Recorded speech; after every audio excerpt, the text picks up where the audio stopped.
আয়াতে বলা হচ্ছে যে চন্দ্র তখন হইয়া পড়িবে জ্যোতিহীন, সূর্য ও চন্দ্রকে একত্রিত করা হইবে যখন বিশ্বজগৎ ধ্বংস হইবে।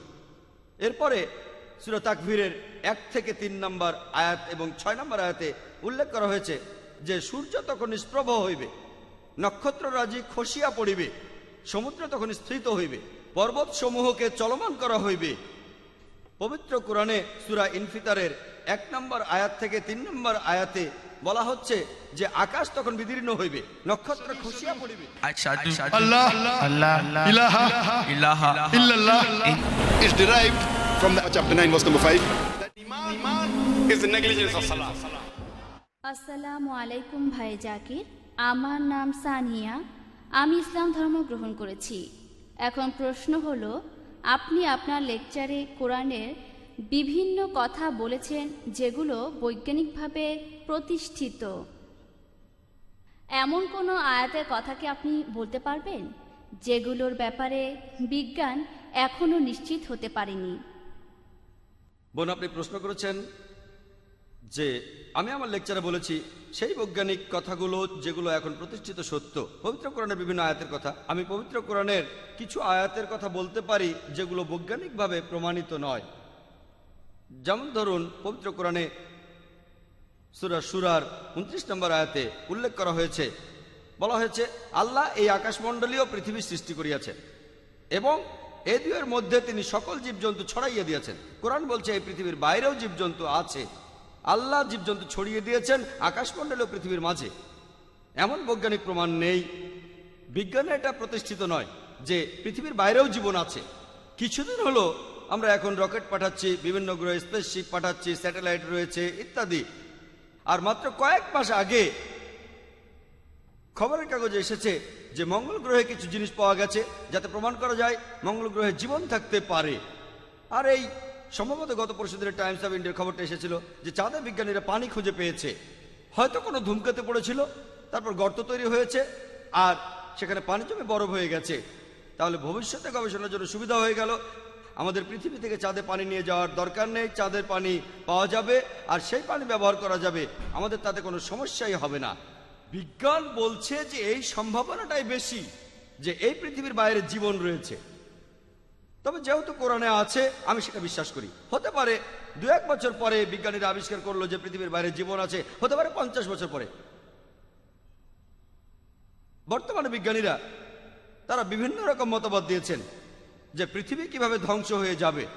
কোনো কোনো বিজ্ঞানী এমন বলেছেন যে পাহাড় পর্বত সব ভেঙে পড়বে, কোনো বিজ্ঞানী বললেন পৃথিবী ধ্বংসের সময় পাহাড় পর্বত সব মসৃণ হয়ে যাবে, কেউ কেউ বললেন সমুদ্রের পানি ফুলে উঠবে, কেউ কেউ বললেন বিশ্বজগৎ ব্ল্যাক হোলের ভেতর ঢুকে যাবে।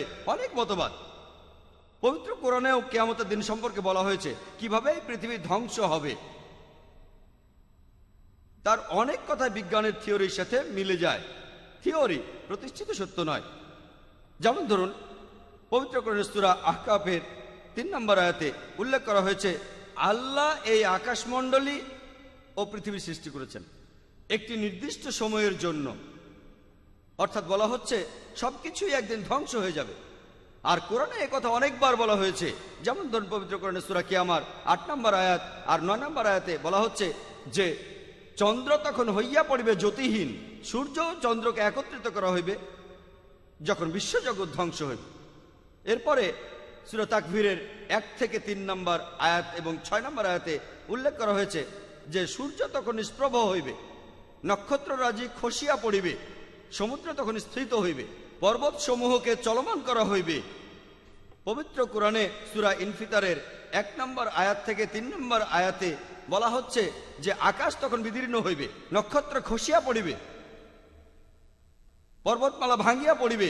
পৃথিবী ধ্বংসের অনেকগুলো নিদর্শনের কথা বলা আছে।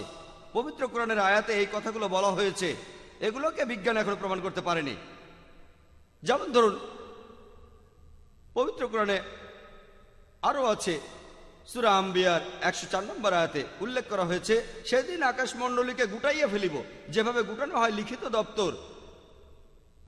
যেভাবে আমি প্রথম দিনের সূচনা করিয়াছিলাম সেইভাবে পুনরায় সৃষ্টি করিব। তাহলে কোরআন বলছে যে আবার নতুন করে সবকিছু সৃষ্টি হবে পৃথিবী ধ্বংস হওয়ার পর। বিজ্ঞান এ ব্যাপারে কিছু জানে না।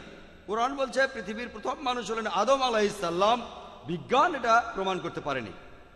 কোরআন মানুষের আত্মার কথা বলছে, বিজ্ঞান এখনো প্রমাণ করতে পারেনি মানুষের আত্মা আছে।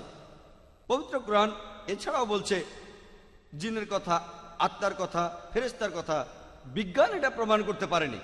কোরআনে মৃত্যুর পরে জীবনের কথা আছে, বিজ্ঞানে প্রমাণিত নয়। কোরআন বেহেশত আর দোজখের কথা বলছে, বিজ্ঞানে প্রমাণিত নয়। কিন্তু আপনারা যদি প্রশ্ন করেন, ভাই জাকির আপনি খুব সুন্দর লেকচার দিলেন, অনেক বৈজ্ঞানিক কথা বললেন, আপনি কি জিনে বিশ্বাস করেন, ফেরেশতায় বিশ্বাস করেন, আত্মায় বিশ্বাস করেন, পরকালের জীবনে বিশ্বাস করেন?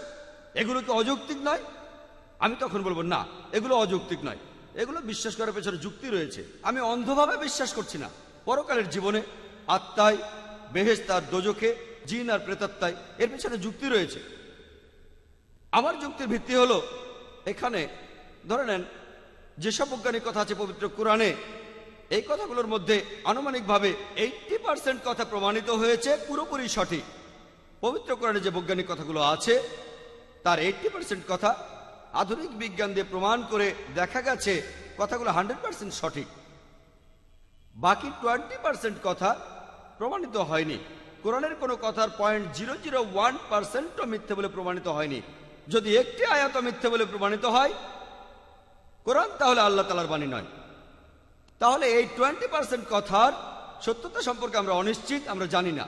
এখানে আমার যুক্তি বলে, যদি 80% পুরোপুরি সঠিক হয়ে থাকে আর বাকি 20% এখন অনিশ্চিত হয়ে থাকে, যেগুলোর মধ্যে 0.001% মিথ্যে প্রমাণিত হয়নি, আমরা এখনো জানি না। আমার যুক্তি বলে, যখন 80% সঠিক তখন বাকি 20% ইনশাআল্লাহ সঠিক হবে। এটা অন্ধবিশ্বাস নয়, যুক্তি দিয়ে বিশ্বাস।